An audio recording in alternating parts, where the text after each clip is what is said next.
Coming up next on The Spot. GDC is right down the street, and GameSpot has up-to-the-minute coverage of all the various game announcements, keynote addresses, award ceremonies, and hot trailer action. Also, Greg Kasavin will be taking on all challengers in Street Fighter Anniversary Collection via Xbox Live, and we'll walk you through a live demonstration of LEGO Star Wars. Plus, we'll learn how Ryan saved the day in the land of Azeroth, and 5 lucky winners will win autographed copies of Irrational Games' PC RPG, Freedom Force vs. the Third Reich. We're all the way live right here on The Spot. Here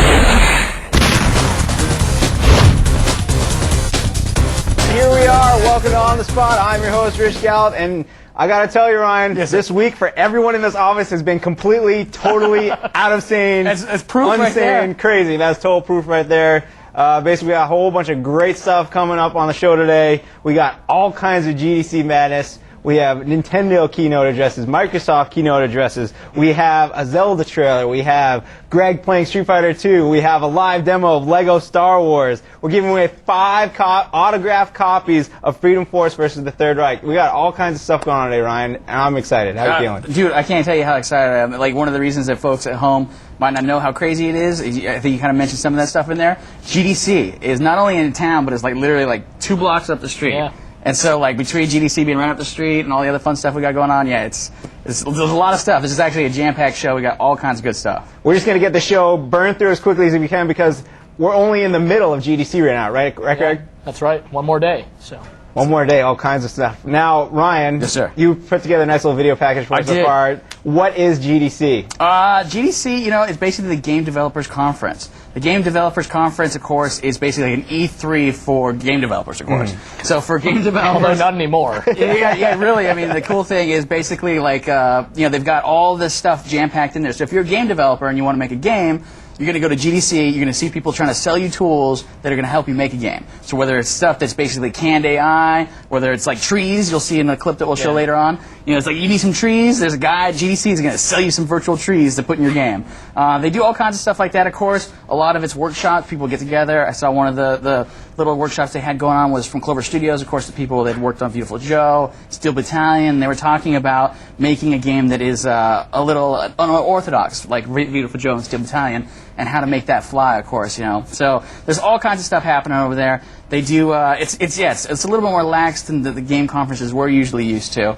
So, but yeah, the neat thing about it is it really gives you kind of a direct connection with a lot of the developers without publishers being, in the middle, basically. So we get a chance to talk to people like we had this past week, Nolan Bushnell, of course. We got to talk to a few other guys. We even got to hear from the voice of Mario. There's just a whole lot of people that are people that we don't necessarily get to see all the time, and we get to spend some quality time at GDC with them. It's also a great place for game developers to get a job. Correct? Yeah. Yes. I have a whole lot of friends who are just getting started in the industry, and they're already psyched for GDC because they can show up there with a resume and say, "Oh wait, you are the guys that made my favorite game.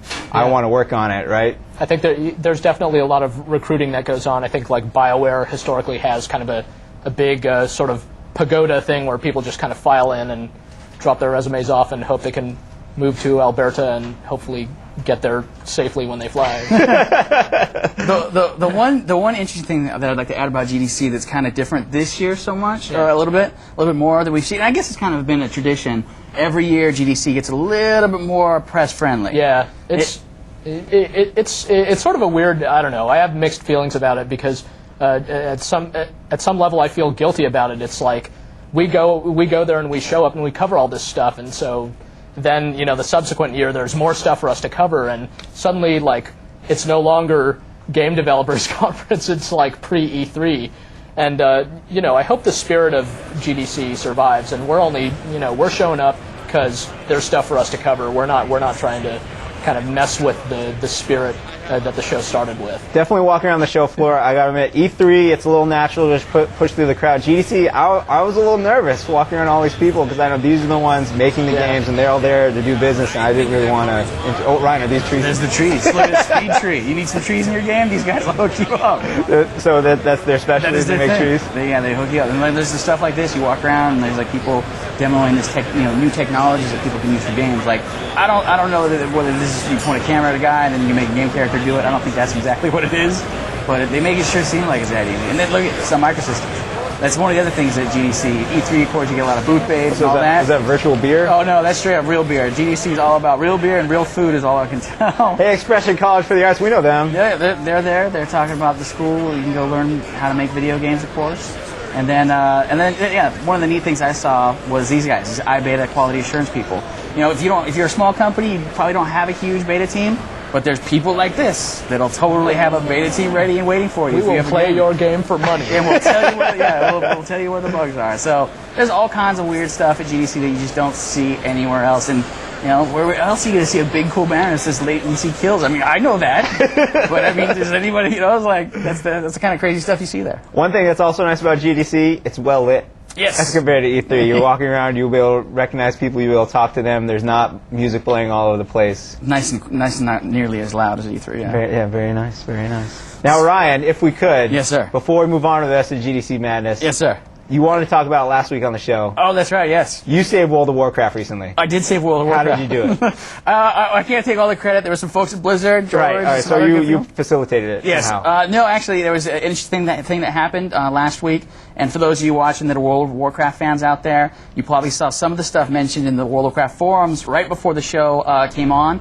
And it was funny because then there were, like, the forums, not to get way off the target, the forum people were watching the show and said, "Oh, he's not saying nothing yet. He's not saying anything." So now you're saying it. Yeah, now I'm saying it. And what happened was basically just real quick. There was a thing that happened. Basically, they banned some people. A lot of people. Actually, I have no idea what the number is. But they banned some folks. We started getting mail, of course. We gave World of Warcraft our Game of the Year, and people were kind of sending us a note. And there's Paul right there. He's actually one of the guys that helped out. Help fix the whole problem. What happened was, it was real simple. Basically, they banned a bunch of people kind of automatedly, and we're going to review those accounts. What happened was a bunch of people obviously were like, oh, my World of Warcraft, what am I going to do? So they sent notes to us after trying to contact customer service. Mm-hmm. Long story short, they did find out there were some accounts that were wrongfully banned. Mm-hmm. And the reason why we had Paul on the clip that you just saw right there, who is from these, you remember Planetside Devil Dogs. But anyways, Paul and his roommate actually was one of the people that got banned. I know that guy, and so like when he came to me after saying, "Oh, I've been trying to talk to these guys, and they totally banned me," and I'm kind of, what do I do? And he kind of threw his hands up in the air and said, "Please help."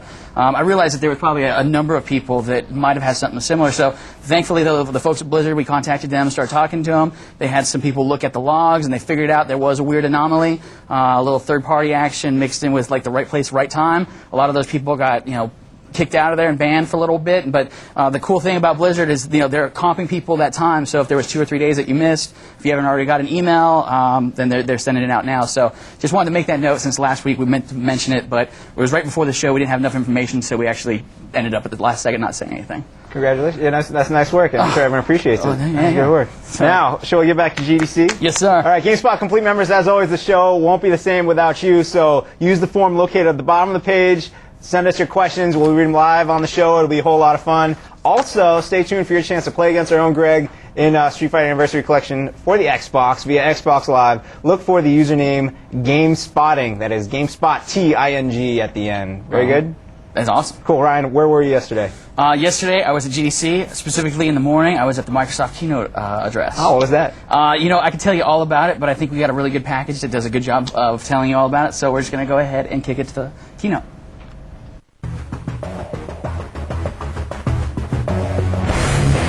If we compare the next generation hardware with the old generation hardware, the difference is monumental. We're kind of breeding a generation that is used to controlling media and feeling like media is this clay that they should be able to kind of manipulate and play with. The technology is constantly evolving. It's never going to stop evolving, and as it evolves, it opens up new doors. This here is the user interface that will give players access to the world of self-expression through things like music, the online marketplace, and their friends and online community.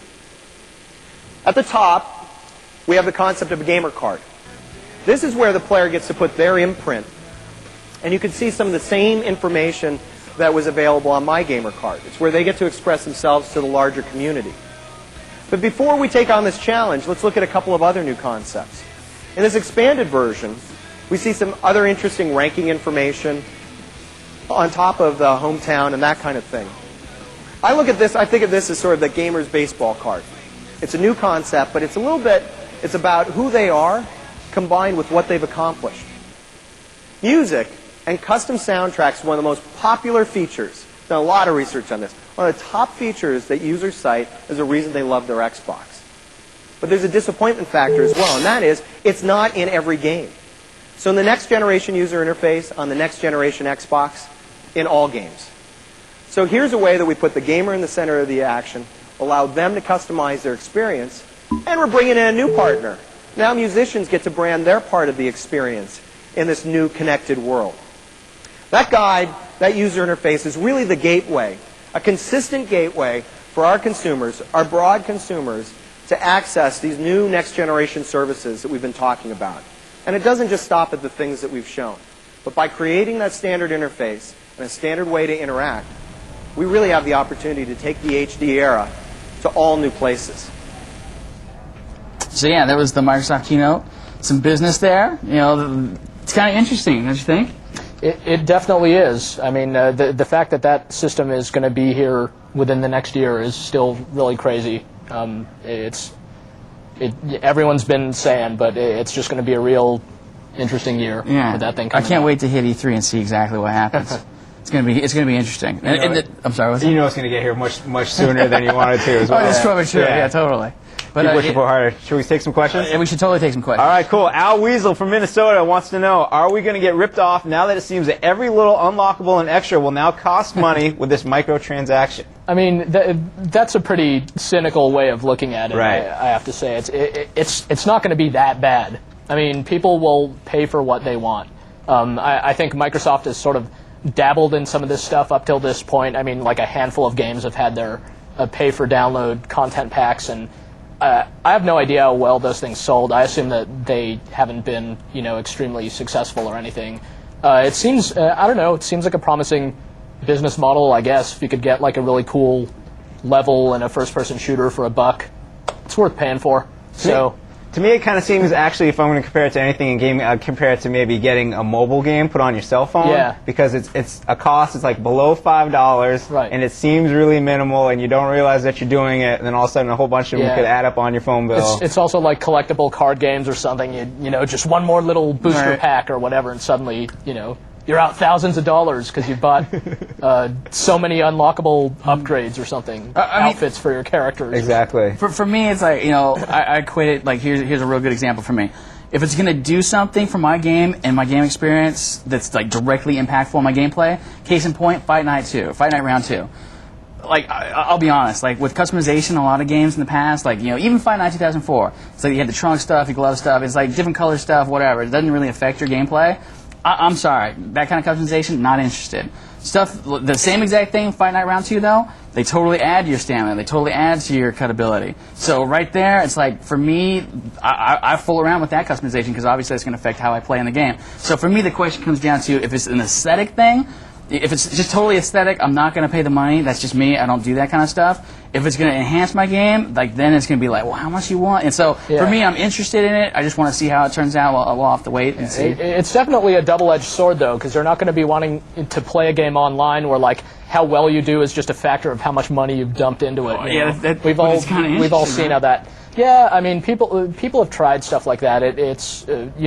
I invite them to give it a shot, but we're still going to review the stuff that comes out of the box. So they had better make that kind of core value proposition pretty strong. That's all I'm saying. And if games are going to cost $70, like they've said, all of a sudden you get 10 little things. It's an $80 game. $1 totally. Buy a Game Boy instead of that. Or what if they take it a step further, where it's instead of the 10 cents or the $1 we're talking about for items for a game, what if it's levels 1 through 5 of Doom 4, that's, $25, and then 2 weeks later you get levels, 5 to, what I'm saying? Maybe it's more incremental. Episodic stuff? Yeah, totally. I'm all in favor of that. Yeah, me too. I'm ready. That'll help people, not blow through their games in one day, like everyone buying Halo 2 and like, oh, I'm done. And if I could tap into Xbox Live and hit a couple buttons and start playing something that I don't have in front of me, it'll save me a trip to the the video store because I have to go rent something or. All right, let's take one more question, Yes, sir. and then we'll move on. Alex Pickett in Boston, Massachusetts. How will we play HD games when less than 1% of people have an HD TV? That's a good question. They're referring to like 480p, right? It's so like not an expert. I'm not either. Go ahead. What I'll say is like I don't expect this thing's going to come out. So like right now, I think it's going to work. I mean, I don't know for sure, but the way I understand it from what I've talked, to these guys, they're going to have this thing and it's going to be HD enabled, right? Similar to the Xbox that we have now. So you don't need an HD TV right off the bat to play it. But I think the difference is going to be where Xbox and or specifically Microsoft was pushing developers like, you should totally make HD games, but kind of left it at that. I think the difference this time is, we're making HD games. And so I think you'll still have a choice to play it on regular TV, but I think, so. Maybe they'll just have a few thousand more press conferences where they'll give away 1,000 HD TVs. I don't know if you guys heard about this. GameSpot policy, or our CNET policy, obviously all of our editors refuse these, but at the press event, Microsoft gave a, was it 23-inch HD monitor? They actually were handing them out at the time of the Samsung little deal they did. Right. And they had this little Forza Motorsports demo thing that, like, it was 3 cars, a blue, black, and a yellow, and everybody that walked into the thing got a badge, and, like, there was different colors for the badges, and no one knew exactly what it was until at the end of the press conference, they're like, yo, 23-inch Samsung, here you go. And everybody was cheering blue, red, you know. But, I had no idea Microsoft had so much money. All right, you guys want to play some Street Fighter 2 real quick? I'd love to play some Street Fighter 2. I know it's been sitting there. Grab your controllers. How about it? We'll get some Street Fighter 2 out of the way. And now, so for folks at home? Folks at home, we're going to let Ryan and Greg throw down right now. But if you want to play against Greg after this match, hop on Xbox Live and look for the Xbox Live tag Game Spotting, just like the editorial feature. Now, Greg, would you tell us about Anniversary Collection, please? Yeah, it's got kind of 2 games in one, or even more. It's got one game called Hyper Street Fighter 2, the Anniversary Edition, and then it's also got Street Fighter 3 Third Strike. Third Strike is kind of this underrated game. It's actually a pretty solid fighting game. And then the other one, the one that we're about to play here, is the one that's based on Street Fighter 2, one of the greatest games of all time, probably my single favorite game of all time. It's not letting me go into. Let me help you out. See, there you go. Cool. And this one, lets you play as kind of any of the versions of any of the Street Fighter 2 related characters, and basically have at it. And the sure sign of a classic game is when the gameplay doesn't go out of style. So even though this stuff here is about almost 15 years old now, it still holds up real well, and we could probably. You could just I remember last week during the Tekken match. All right, Ryan, you are Ken. Yes, sir. Greg, you're Sagat. That's right. Nice. Are we doing any button configuration? No, you just fight. You just play. Man. Yeah, exactly. You just get right into it. Button configs. What?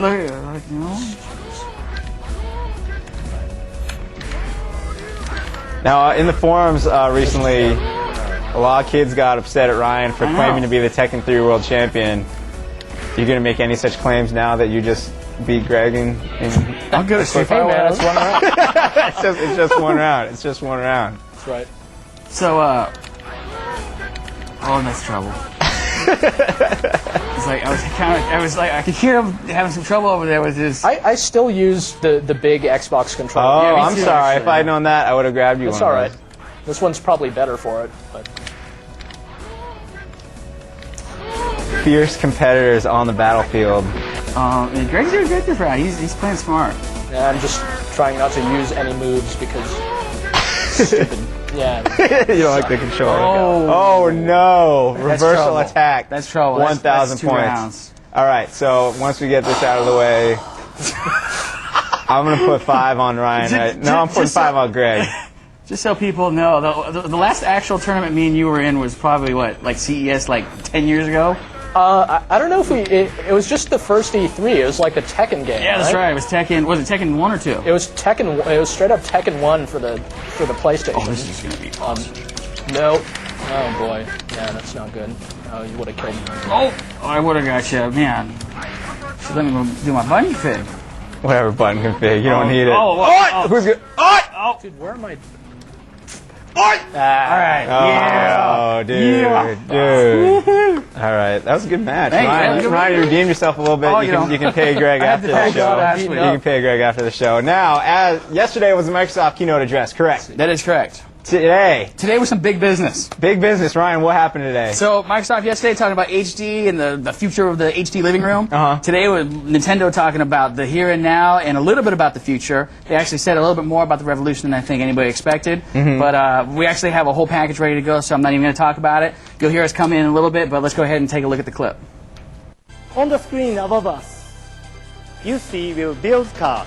I hope trading mine, right, Bill? Okay, let's start.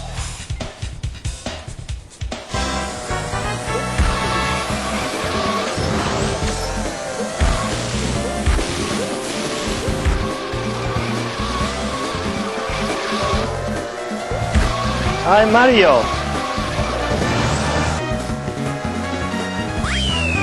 Congratulations. Congratulations. Thank you.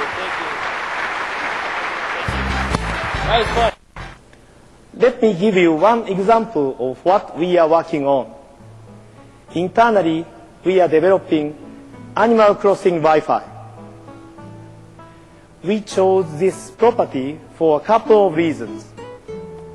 First, it is one of those non-game games I mentioned, a form of entertainment that really doesn't have a winner or even a real conclusion. And because of its unrestrained pace of action, it avoids wireless latency issues. Before, you could take Animal Crossing to a different village. Now, with Wi-Fi, you can take it around the world.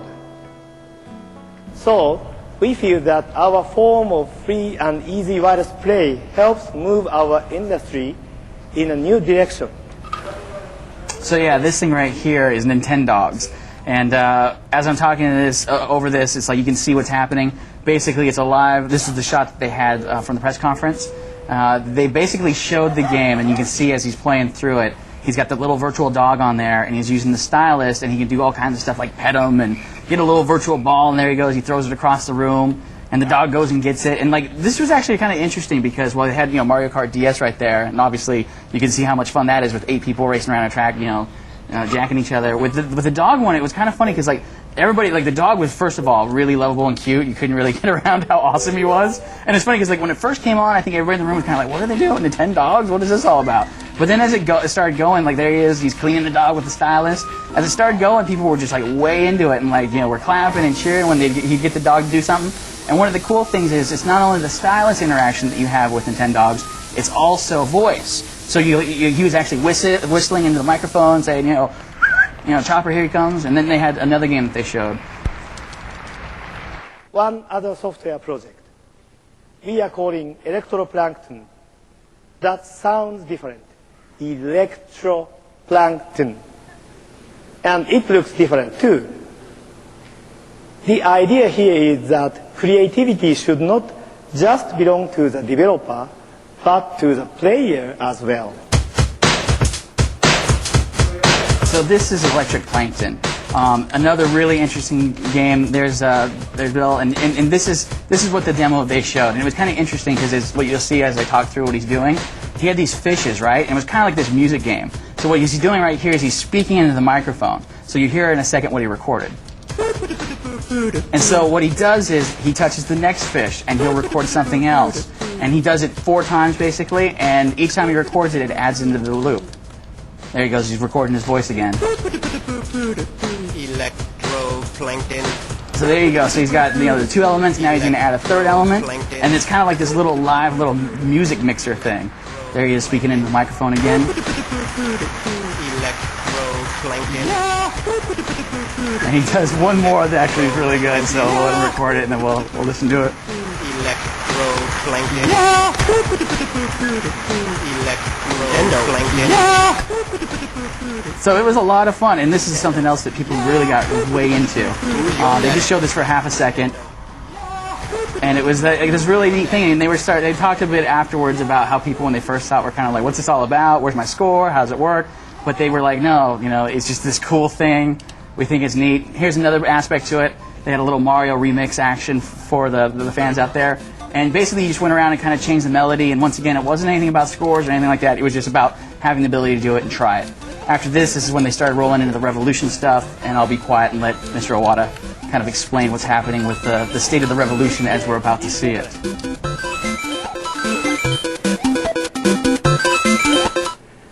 You may remember from E3 last year that we explained that DS had 2 meanings: dual screen and developer's system. And Nintendo Revolution is a developer's system too.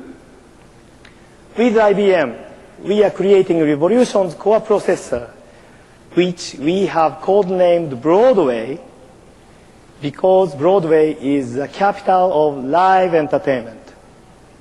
With ATI, we are developing the graphics chipset codenamed Hollywood, because Hollywood is the capital of movie entertainment. With Revolution, we are determined to create the new capital of interactive entertainment.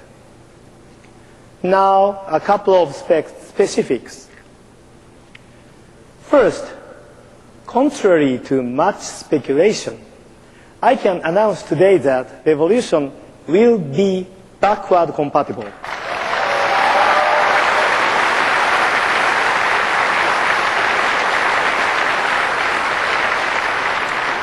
The best of the Nintendo GameCube library will still be enjoyed by players years from now. Second, as I said earlier, we intended to incorporate wireless technology in all we do. Therefore, Nintendo Revolution will be Wi-Fi enabled, built into every system.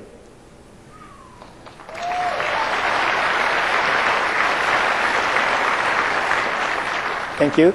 And third, even though the game experience enjoyed by players will be far different on Revolution, developing for it will be familiar. It will not require a steep new learning curve. In this way, just like Nintendo DS, it's a place where the best idea, not the biggest budget, will win.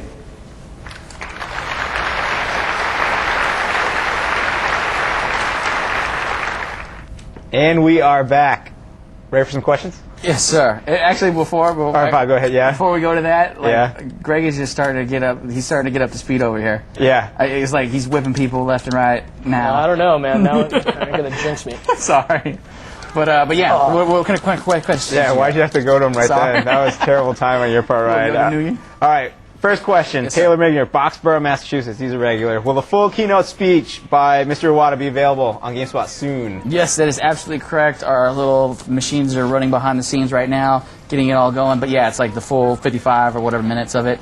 You'll have it. Just keep checking the site. You'll see it soon. We're huge in Massachusetts today, by the way. Taps in Worcester wants to know, I heard that the DS will offer free Wi-Fi over the net. Is that true?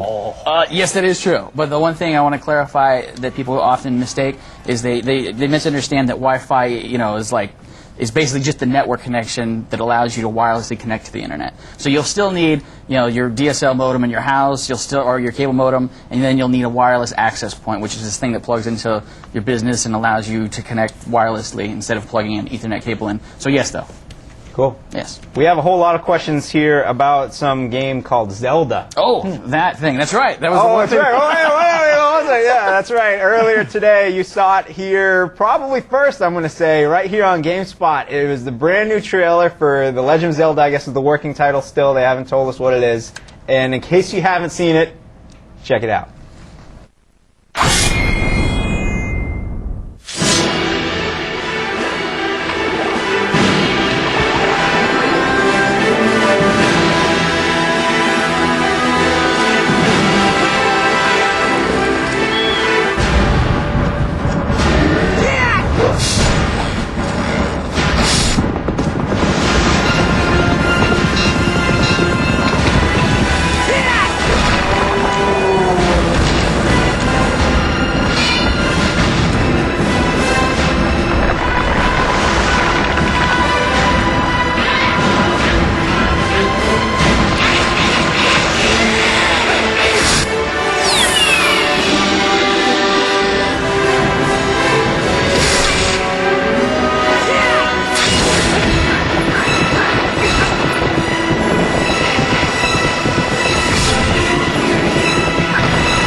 I gotta tell you, That looks pretty nice. Yes. Yes. I Yes. can't wait for that game. No, and the neat thing was when they played it at the press conference today, it was actually the first thing that they showed. It was like they came into it, like 10 minutes of talking about, working at Nintendo for a while and all, HAL and all this other stuff, and then like about 10, 12 minutes into it, they were just like, yo, check this out, by the way.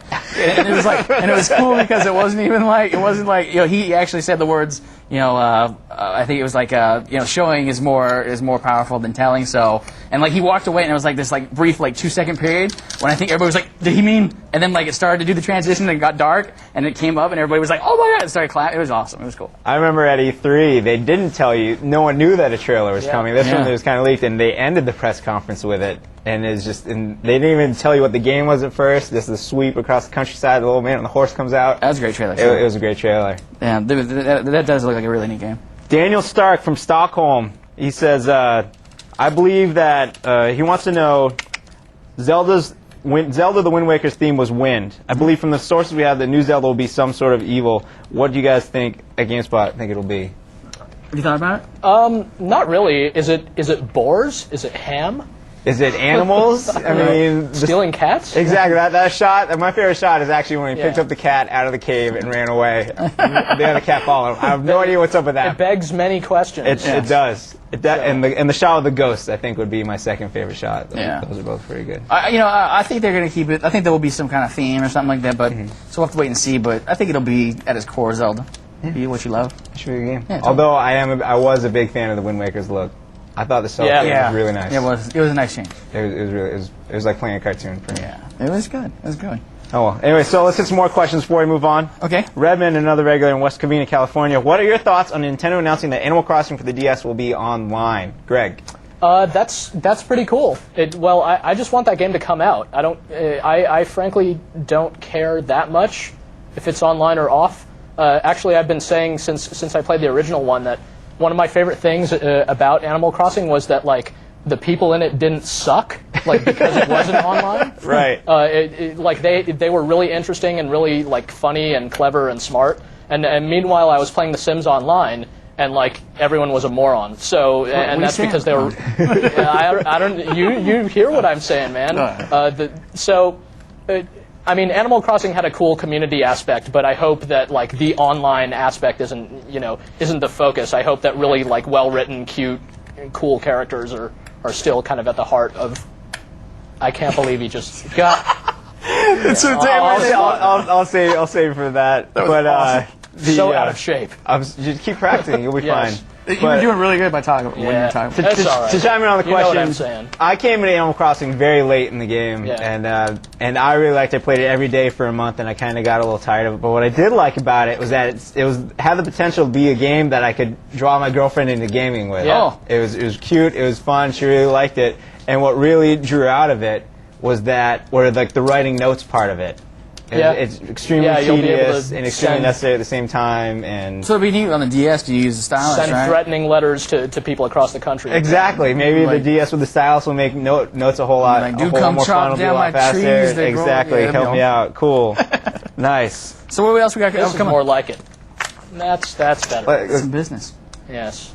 All right. Well, Greg's getting warmed up on that. Yes, sir. All right. GDC at the convention center was not the only. It's not the only place things are going on right now. All over San Francisco, there are developers and hotels hosting us for interviews. And, according to the mayor, right? It's the city of gaming, right? It's the Hollywood of gaming. Hollywood of gaming. Gavin Newsom himself says San Francisco is the Hollywood of gaming, and he knows his stuff.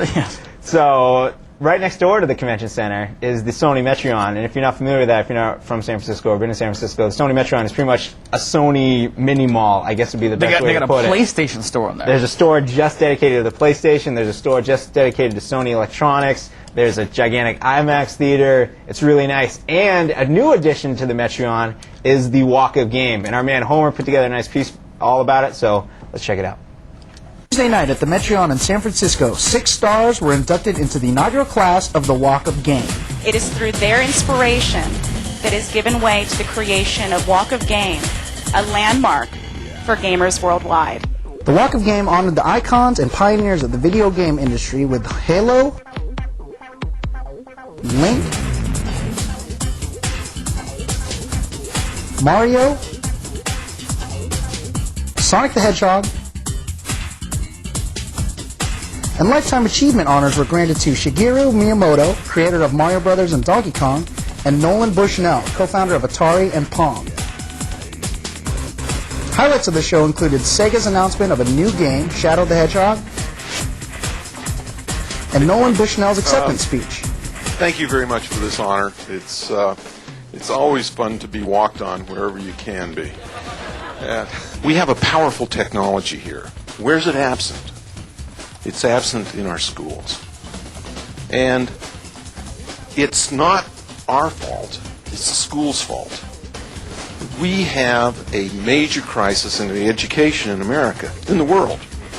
And the problem is the unwillingness to adopt this powerful technology into the educational establishment. So I would encourage us all to look at the educational challenges and apply some of our powerful technology to this critical problem. And that's my soapbox. Thank you very much for the honor. On hand for the unveiling of the Walk of Game was San Francisco Mayor Gavin Newsom. I'm proud to recognize today, I never thought I'd do this, the Walk of Game Day in the city and county of San Francisco. Congratulations. Hi, this is Gavin Newsom, Mayor of the city and county of San Francisco, and you're watching GameSpot Live. As well as the voice of Mario himself, Charles Martinet. Hello, it's me, Mario. Woohoo! You're watching GameSpot Live. My favorite! Ha ha! When are they gonna make a Wario star? Have a rotten day. For game fans around the world, the Walk of Game is now open to be enjoyed by the public at the Sony Metreon in San Francisco. Very cool. The Walk of Game. It's a nice gesture. You know, it's the little things like that just help bolster the gaming industry, I would say. Yeah, totally. It was neat to see the turnout and how they put it all on, and hearing Nolan talk like that was awesome. It's really cool. I think the Wario guy and the Mario guy. Isn't that crazy? It's kind of weird. I think he has some kind of Gollum conversation sometime in the studio. Exactly. I feel like we broke something. Yeah, showing him. No, that guy was great. That guy deserves to be on camera. Yeah, no, totally. Yeah, he's awesome. He's super cool. That's really cool. And Gavin Newsom, I guess he's cool too. Yeah, totally. Sure, he can come. We should have him on the show sometime. Right, Gavin, I know you're out there. Come stop by. We'll have you on the show. It'll be a lot of fun. And you can play something like Lego Star Wars. Ryan, pick up your controller. Fantastic. Now, we debuted the trailer on the show a few weeks ago, correct? Yes, sir. And now we're actually going to be playing the game. I am Qui-Gon, even though I wanted to be young Obi-Wan. And there you go. You're making the chairs dance. I'm making the chairs dance. That's pretty cool. Thank you. You do that. Anyways, let's go beat up some robots. Okay. I was watching a little bit of Train Spotting last night, and it's hard to kind of see Ewan McGregor. Anyway, I won't say more. Now, the way we're playing the game right now is that anytime you see a little halo appear above these robots like this, that means we can use the force power on them. Like all these switches and stuff. And you just hit the circle button, and force stuff happens like that. Look, I'm picking up the ball. I love how this stuff gets put together. Yeah, it's cool. Like, it is really like I'm playing with Legos right now. Now, the neat thing that we're actually going through, as anyone that's seen episode 1 and knows the first part of that movie, knows that we are actually playing episode 1. How many episodes are included in Lego Star Wars? Believe it or not, Ryan, I believe there are 3 episodes included. 1, 2, and 3. I guess that would make sense. I think that's how it goes. We can't go in there. We're not a droid, dude. We gotta go this way. Alright, I'll bust out my lightsaber again. Yeah, we'll roll down here. What? Do something. Force power you. Oh, look at that! I get my business on with this lightsaber. Now, we got a chance to throw this game on a little bit before the show started, and they had to pry us off of it. They did. You go beat up people. You go control that robot. This guy. While I find questions about this game. You go up to him and you hit triangle. All right, let me tell and you will take control of him. All right. And then you will go up to that spot right there, and you'll hit circle, and you'll open the door. Okay. It's all good. Scott Brown in Lindenhurst, New York, wants to know, what are some of the gameplay modes of the 2-player mode in LEGO Star Wars? Is there a co-op mode? Yes. Looks like there is. Ryan, go open that door for us, will you? Yeah, sure. You're controlling this poor C-3PO clone. Yeah, so this guy, does he? Oh no, he makes it out of episode 1, huh? Because the robots just look at him. It's not the real C-3PO, but I know. He's a white guy. I like you pull stuff off there and it makes a new thing. Should I switch back to my? Yes, you should. Forget the robot. Let's go get some action on. Nick Ciani in Fort Lauderdale, Florida, wants to know. We just went turn back to me. Is that my bad? I don't know. I'll blame you. All right, I'm gonna follow. I'm just gonna stay as the droid. Whatever. You can stay as the droid. It's like That's he cool. lost an arm. I'm just gonna use him as fodder. Let me get in there. Let me do. Oh. All right, we'll go down here. I'm sorry. He wants to know, Nick from Fort Lauderdale. He's asking, battle droids. Okay. Are there any ships like the X-wing, for example, in Lego Star Wars? The answer is yes. Really? We can't tell you too much because obviously we're limited to what we know now. But we do know. Justin himself told me there are ships you get to fly around. A fat Lego spaceship. Do you see my cool droid now hopping on one leg? Oh Jesus! Watch this droid right here. This game is going to be rated M, by the way. Look at my poor guy. He's barely making it. Let me get him blasted. Let me bring him up. All right, you know what? I'm sick of you being this guy. I'm going to take you down. I'm going to take on... Oh, I'm deflecting. Sure. I just there we go. Did I just die? The funny... Oh, he came back as a droid? There we go. Now, I'm All his limbs. back. All right, good. He lost his shields finally. This game's so much fun. I'd say it's the most fun I've ever had in a Star Wars game of recent note. And now we are You probably haven't played, what's it called? Republic Commando. I've not yet.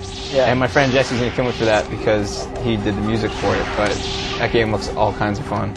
So, Lego Star Wars, when's it coming out? It is coming out, I believe, is March 29th, I think? Oh, wow. I know. It is this month, that much I know. And it's coming out, I believe, on the PC, Xbox, and PlayStation 2. So not to get ahead of ourselves here, but obviously we Maybe can't... the GameCube? I'm not sure. It was like, I'd like to show more of it some other time. Oh, yeah. I'm sure I bet they'll let us show some Episode 3 stuff once we get closer to when the movie comes out. That'd be if we awesome. ask real nice. All right, well, maybe we'll have to try to do that. We'll try to do that. There's some questions in here. You already hit up most of them, are the ones About Lego Star Wars? Yes, sir.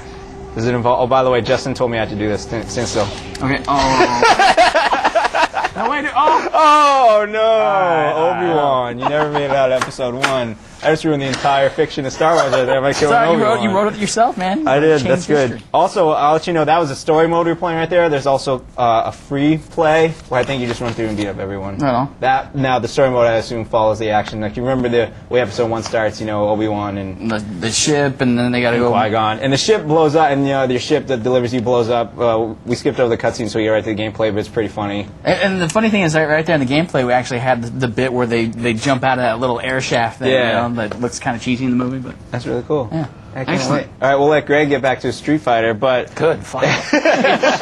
last night I went to an event. Ryan, you were not the only one that got to go around in GDC, and I was at the awards show. Really? They gave away the Independent Games Festival gave away their seventh annual ceremony, gave away awards acknowledging some of the best independent games out there, as well as the GDC Game Developers Choice Awards. Oh wow! It was a lot of fun, and we put together a little video about it, so check it out. Last night at the Moscone Center, thousands of people gathered to witness the 2005 Game Developers Choice Awards, presented by the International Game Developers Association, or IGDA, and the award ceremony for the 7th Annual Independent Games Festival. The IGF presented 6 awards each to finalists in 2 categories, Open and Web/Downloadable. The award for Innovation in Audio went to Veggie Games' Steer Madness and Everett.com's Global Defense Network. The Innovation in Visual Art Award went to The Behemoth for Alien Hominid and Reflexive Entertainment's Wick and the Fable of Souls. The Behemoth also won the award for Technical Excellence and the Audience Award as selected by you, the GameSpot user. The Web/Downloadable Audience Award went to N. Other winners included Large Animal Games Rocket Bowl and Protothea developer Digital Builders, who took home the Cartoon Network Project Goldmaster Award. Both winners of the Seamus McNally Grand Prize, named for the late president of Longbow Digital Arts, were also the winners of the Innovation in Game Design Award. Reflexive Entertainment's Wick and the Fable of Souls took home both prizes in the web category, and Chronic Logic snagged a pair for their game Gish in the open category. One member of Chronic Logic also had the best acceptance speech of the night. Thank you, everybody. Okay, I'd like to take the opportunity to propose to my girlfriend, Danielle.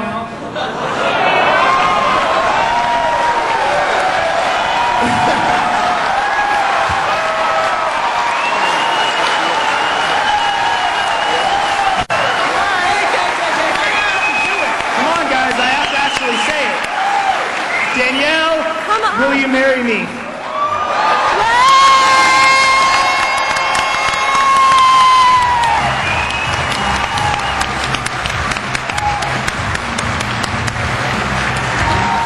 Next came the IGDA's Game Developers Choice Awards, which gave out 13 prizes in fields ranging from innovation to writing to character design to technology. Fan favorite Katamari Damacy won awards for innovation and game design, and World of Warcraft won the Visual Arts Award. Halo 2 took home the Crystal for its impressive audio, and Crytek was recognized as the best new studio. Other innovation awards went to Donkey Konga and I Love Bees. Special awards were presented as well, and Sherry Grander-Ray won the Community Contribution Award for her advocacy of women's interest in game development. The team at Blast 3 won the Maverick Award for their interactive media. Richard Bartle won the first Penguin Award for creating multi-user dungeons, or MUDs. And the Lifetime Achievement Award was given to Eugene Jarvis, creator of such arcade classics as Defender and Smash TV. My good friend Mark Chamel of NBA Jam and Ballers and also Smash TV tells me this story. He was at a cocktail party in 1980, and there was this young kid there by the name of Bill Gates. Bill was recruiting programmers for this new startup called Microsoft. And, you know, Mark refused the job, and he told Bill, "Man, you're nuts to be doing operating systems. Everybody knows video games is where it's at." Well, 2 decades later, with Xbox and now Xbox 2, Bill Gates finally gets it. The big winner of the night, however, was Valve Software and their PC shooter Half-Life 2. They won the awards for character design, technology, writing, and overall best game. So awards like these are sort of a double-edged sword. On the one hand, I think it's a recognition for all the work that went into it, and I also think they're a little bit of a message that you guys better not f*** up your next one because we're all going to be watching. The person who really contributed a great deal more than I did to the success of Half-Life 2 and is also going to make sure we don't f*** up the next one is Jay Stelly. Just want to thank everybody. The fact that we can get an award like this for going to work at a place like Valve and working on a game like Half-Life 2 is I mean, it's completely unnecessary. It's, you know, we're all there taking our jobs really seriously, doing what we love, and even though it took years of our lives to make this one, I would say that we love nearly every minute of it. So, thanks.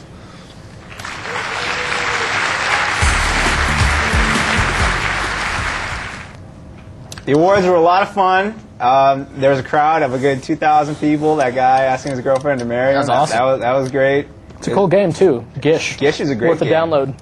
And N was the Audience Choice Award as well, voted by you, the viewers, which is nice. As was Alien Hominid. I got to talk to the guys who made Alien Hominid. From Behemoth? I was like, oh, dude, we're totally debuting your game on our show. And they're like, oh, dude, we watched it. That's awesome. It was pretty cool. So, and they said their next game is going to be 10 times better. Oh. No pressure. Wow. But, 10 times is a lot. Exactly. I think that'd be a GameSpot score of like 87, I think, or 83. But It's true. Dude, those awards look great. It looks super fun. It was a lot of fun. I'm going to be honest with you. Like most award shows, they ran a little long. They said the whole thing was going to be about an hour to an hour and a half. It ended up being about 2.5 hours. Nice. The IGF awards were only half an hour. And I think that was probably because all the guys who won those awards were really cool and just went up to the mic and just said thanks and walked by. There's another good acceptance speech where the guy said, like, I dedicate this award to the people who got stuck watching this simulcast in the other rooms because there wasn't room for you in here. Oh. There was a dude in a gorilla suit. Yeah, it was a lot of fun. I hear Gabe up there talking. That was great. Gabe Newell from Half-Life 2 won all kinds of He's been doing that a lot awards. lately. Yeah, that's cool. It was nice to see the guys from Katamari Damacy win some awards. Yeah, that's good. Every time they said Katamari Damacy, they were nominated for so many awards. Crowd blew up. Really? That was obviously the crowd favorite, that game. That's cool. But deservedly so. Nice cut, dude. That looked great. It was fun. And I'll put up that show. I'm not going to put up the whole show, but I'll put up that segment so people can download it soon. Right on. Cool. Very cool. Should we hit some questions? We should totally hit some questions. Totally hit some questions. Bring them on. I've got one question. Is a little bit. This comes from Chris from Clearwater, Florida. Kind of asking and talking about what we were talking about before. He wants to know, levels are one thing, but buying car upgrades or better equipment for your characters in competitive games will require those who want to compete to buy these upgrades, won't it? You know, again, it's like it'll require them to buy upgrades if the game is bad. Any good game is not going to force you to, well, you know, I mean, look at something like Magic the Gathering. Theoretically, you know, Microsoft can try to come up with some like insidious game where, you know, the more money you put in, the more competitive you are. But I think people are smart, and you know, if they're not getting value for their money, then they're not going to pay for it. And it's really nothing to be concerned about right now. It's something that, if anything, as Ryan suggested, it has some cool potential for them to, do some interesting stuff. We'll see what they do. Developers are smart folks, as we learned from GDC, and it'll be interesting to see what they come up with this. Josh Taylor, Mesquite, Texas. Will Xbox One and Xbox 2 Xbox Livers, say that 3 times fast, be able to play together? I'll go out on a limb. I'll say if there's, I guess we don't know for sure, right? Right. But, I guess conceivably, if it's actually backwards compatible, right, that would mean that the games that you have on your Xbox now would run on that thing. Right. And if that's the case, more than likely, yeah, the internet would work the same too, right? So, yeah, I would say yes. If it's backward compatible, I will go out on a limb and say yes, you will be able to play. Sure. That's not, yeah, sounds like a good bit. Sounds cool. feasible, plausible. You got another question, Ron? I do, actually. Jeremy Yerby, he wants to ask, he comes from Trustville, Alabama. He wants to know. He's one of our moderators. Really? Yeah, those guys are always writing us down. Do you think the new focus on handhelds will steal some thunder from the next-gen console launch? I think by that time, hardly anything is going to be able to steal the thunder from those consoles. I mean, the PSP is obviously a big deal. 2 weeks away, right? Yeah, but look at all the hubbub just at GDC over these systems. I mean, I think when push comes to shove and real information comes out and people see what those things are, they're going to be the talk of the town. So great. Sam from Michigan wants to know, did Epic mention when they're going to release the Unreal 3 demo videos shown at this year's GDC? My understanding is Epic mentioned that they will not be releasing any video. It's quite smart of them, it seems, because they just want you to hear people talking about how insanely amazing it all looked, and then you'll see it. I haven't actually seen it, but our guys who are very focused on PC gaming, they saw that and they came away looking like they'd seen some sort of revelation. They're like, dude, remember the first time you saw Doom 3 or whatever? They're saying like it's even more impressive than that. So I haven't seen it myself yet, so it's hard for me to judge. But the one thing I'll say is stay tuned. We're always shucking and jiving out there for you. We're always trying to bring you the latest, so be sure to keep checking back. Hopefully we'll get some. Who knows? Good verbs. Yeah. Thank you. That's good work. All right, should we take one more question and then we'll move on to giving out some loot? There's actually one question I got here. All right, we'll do 2 more questions. Okay, cool. This comes from Nathan in Alberta. He wants to. This is something we didn't mention on, and that's actually why I want to bring it up. Do you think the addition of guns into the Sonic series, which by the way was announced, right? A new Sonic game channel. Yeah. Sonic series is just an attempt to make Sonic more edgy and cool, much like the addition of blood and gore into the Prince of Persia series. I think that's a valid question. That I haven't thought of it that way yet, but now that you mention it, that sounds That along with the fact that they got Mario, you got Wario. At some point, you need an evil Sonic, right? I guess you have the robot. Well, he's been around, so we'll see. I gotta be honest though, that Shadow the Hedgehog trailer, as intriguing as it is, the other trailer that we got that night, Spartan Total Warrior. Oh yeah. Watch it. Yeah. Well, go check it right now. Actually, awesome. that is some insane news, by the way, that Sega bought Creative Assembly. That is some business. I haven't even put all my thoughts together about that yet. But yeah, I mean, Rome Total War, one of the biggest PC games last year, and now no more of that for a little while. They're going to be making a console game now. It's whatever. I play games on all platforms, and normally I don't have a problem with that kind of stuff. But it's just weird for a developer that has been so heavily into PC gaming to make the switch and basically to effectively leave a gulf where they used to exist. So we'll see what happens. I mean, you played yourself some Capcom Shadow of Rome, right? Yeah. So yeah, Shadow of Rome, like me and Rome and like dudes with swords, all good right now. So bring them on. I need more. Oh, you like Shadow of Rome? I did. Yeah, I did. Yes. What I found intriguing, actually, the most interesting about that trailer is at the end, the logo they showed, it didn't say Spartan Total Warrior, it just said Total Warrior. Yeah. Because they reused the Total War logo. They've made several Total War games. So. Total Warrior. Exactly. So they're going to make more than one Total Warrior game? Is that thing supposed to be like some kind of like dog tag thing or something, or am I crazy? Sure. Yeah. Is it supposed to be? Or I don't know. All right. I think so. Cool. Now, do you have any more questions? I think you got some stuff to give away, don't you? I got tons of stuff to give away. Let's do it. I have a question right here that's going to take us great. It's going to smooth. Good. Oh, okay. Already ruined the transition by pre-announcing like this. Nicolaj, a.k.a. the chairman in Denmark. Hello, I'm a huge comic book fan, but not the biggest strategy guy or RPG guy.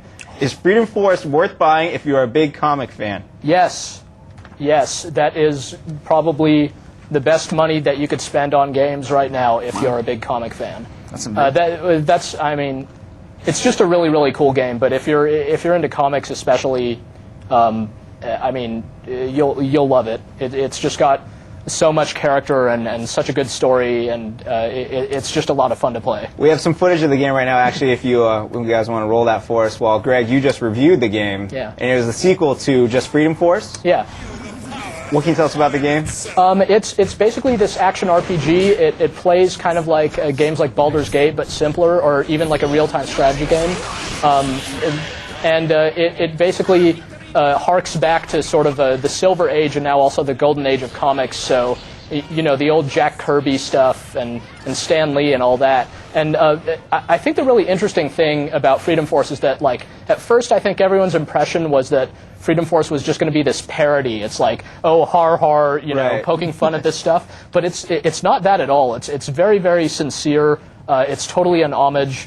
You could tell that the people who made this game are just huge comic book fans themselves, and I think they really capture the spirit of what was great about that stuff. And I mean, the thing I've been saying is, I frankly like the characters in Freedom Force better than the characters that they're based on. I mean, Spider-Man and all that's cool, but give me my Man-Bot, give me my Mentor. Those guys are awesome. They're great. Reading through your review, it seemed like the characters were the strongest part of the game, and I found myself flipping through the screenshots actually just to see the little sentences on the bottom as each character is highlighted, so you learn more about the El Diablo. Yeah, the dialogue is just great, and the voice actors just really deliver a spot-on performance. I mean, there's just very little kind of irony to it, even though it has this cheesy sort of look to it. It definitely just captures the spirit of what that stuff was all about, and you know why it's so popular even to this day. I mean, people are still into Spider-Man, Superman, all that stuff with good reason. Well, so should we give away some copies of it?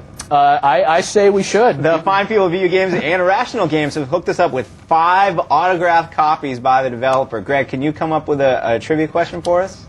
Oh, on the spot? Yes. If you would.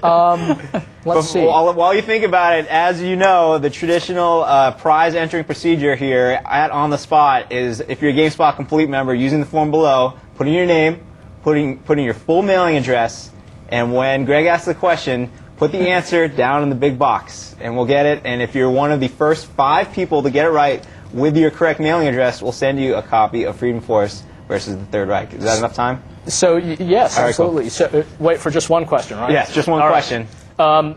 This refers back to the original Freedom Force. Which character would say before punching someone in the face, "I'm sorry, I have to do this"?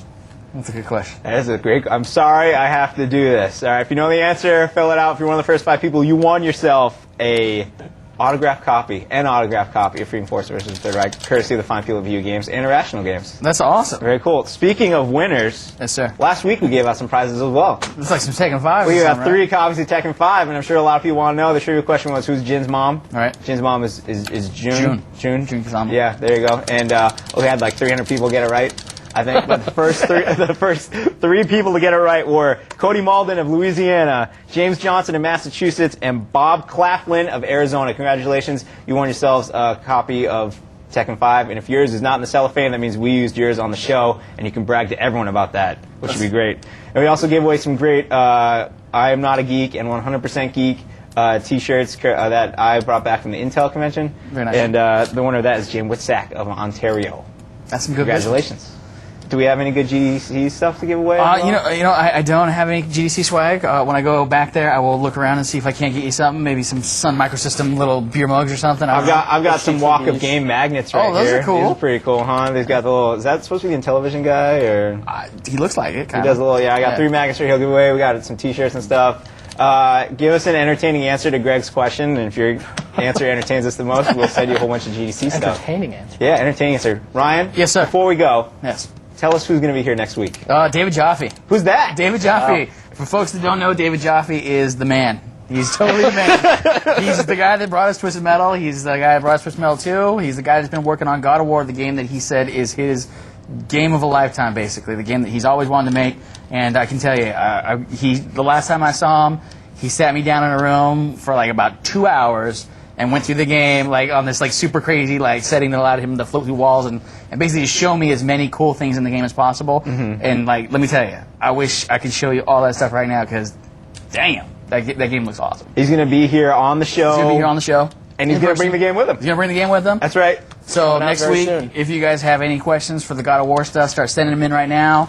I think we should open that one up to onthespot at GameSpot.com. All right, fine. We'll open that one up now. All right, onthespot at GameSpot.com. Anybody wants to know what David Joffe's thinking or crazy stuff with God of War, send it on our way. I believe the game comes out March 22nd, actually. And speaking of March 22nd, that's 2 days away from what? The PSP coming out. That's right. So what are we going to be doing at about 11:30 on the 23rd? We're going to be live at the aforementioned Metreon, bringing you the countdown to the PSPs coming out. We're going to be waiting in line. We're going to be getting developers on camera. We're going to be playing PSPs. Some giveaway So stuff. come on down to Metreon, hang out with us. It'll be cool. That'd be awesome. Yeah, it'll be a lot of fun. I think that's a show, though. I think that is a show. I wanted to tell everyone, actually, in the God of War vein, stay tuned to the site. When David Joffe's here, we will be unveiling this fantastic piece of God of War art. Oh, that's right. That will be given away on a drawing on the site, so keep an eye out for that. And 3,000 people will win demos of the game. That's awesome. Yeah, and when you win the demo of the game, you're automatically entered to win the piece of art, and we'll announce the winner for that on March 24th. So come back next week.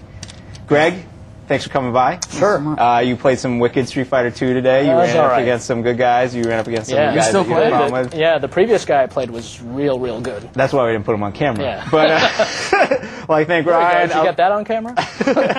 I'd like to thank Greg Mueller, who made a quick game run for us. Without the show would not have been possible today. I'd like to thank the people at IDOS for letting us play Lego Star Wars. The folks at the GDC for putting on a good show. Microsoft, Nintendo, having a lot of good stuff for us. All kinds of great stuff. But the GDC coverage just don't stop. That's right. So stay tuned, GameSpot. Go to the flat page. There's going to be all kinds of interviews, previews, more interviews, all kinds of great coverage, game announcements, trailers. Come looking for it. It's a great time for all the crew. Thanks a lot, fellas. We'll catch you next time right here with David Joffe on the spot.